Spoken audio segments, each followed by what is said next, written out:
Hello guys, আজকে আপনাদের দেখাবো আন্ডারগ্রাউন্ডে কিভাবে ফ্লোরে পাইপ ফালানো হয়। ভিডিওটি স্কিপ না করে পুরোটাই দেখুন। চলুন শুরু করা যাক। দেখুন আমরা আন্ডারগ্রাউন্ডে ফ্লোরে পাইপ ফালাইতে আইছি নিচতলা, তাই আমরা ইঞ্চি টেপ দিয়ে প্ল্যান মোতাবেক পাইপ ফিটিং লাগানোর জন্য প্রস্তুত হইলাম। আমরা মাপ নিতেছি, তারপরে মাপ অনুযায়ী গ্যানিং মেশিন দিয়ে পাইপগুলো মাপ মতো কেটে নিতেছি। দেখুন গ্যানিং মেশিন দিয়ে পাইপ কাটা অনেক সুবিধাজনক কাজ, যেমন আগে ঠিক অমনি এই পাইপের মুখগুলো অনেক সোজা ও স্মুথ হয়ে থাকে। দেখুন আমাদের পাইপ কাটা শেষ। এখন আমরা পাইপগুলো ভালোভাবে আটা লাগিয়ে দিব। পাইপ এবং ফিটিংস ভালোভাবে আটা লাগিয়ে নিব। আটাই আমাদের সব কিছু, তাই ভালো করে আটা লাগিয়ে মুখে মুখে মুখ মিলিয়ে জাতা দিয়ে পুরো 2 ইঞ্চি আমাদের পাইপ ফিডিংয়ের ভেতরে পাইপ পুরো 2 ইঞ্চি ঢোকার মতো স্কোপ আছে। আমরা ভালোভাবে সবসময় লক্ষ্য করব 2 ইঞ্চি ঢোকানোর জন্যই। দেখুন এটা একটা নতুন সাইড, আমরা নতুন সাইডে আজকে প্রথম ফ্লোরে পাইপ ফালাইতে আসলাম। সকলে আমাদের জন্য দোয়া করবেন, কাজটি যেন আমরা সুন্দর মতো করতে পারি।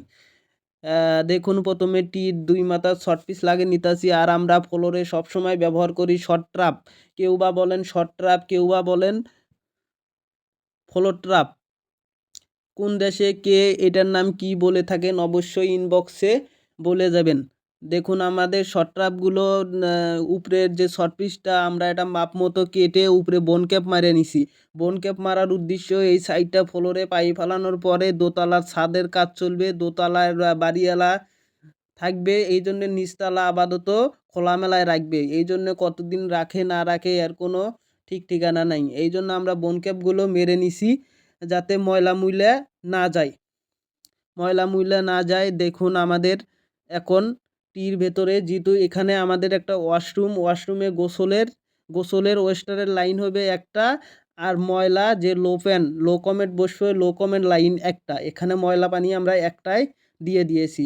দেখুন আমাদের মোচরে লাগাইতে হবে এবং সোজা রাখতে হবে। আমাদের মেইন টপিক হলো সোজা রাখতে হবে, কাজগুলো সলে সুতায় করতে হবে। তাই দেখুন ফ্লোরে পাইপ ফালানো শেষ। এখন আমাদের জামের পালা।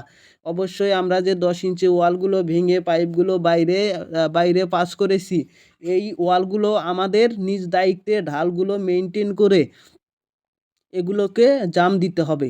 জামগুলো পরিমাণ মতো দিতে হবে এবং বালু মশলা দিয়ে পাইপে টোক্কা বাড়ি দিতে হবে।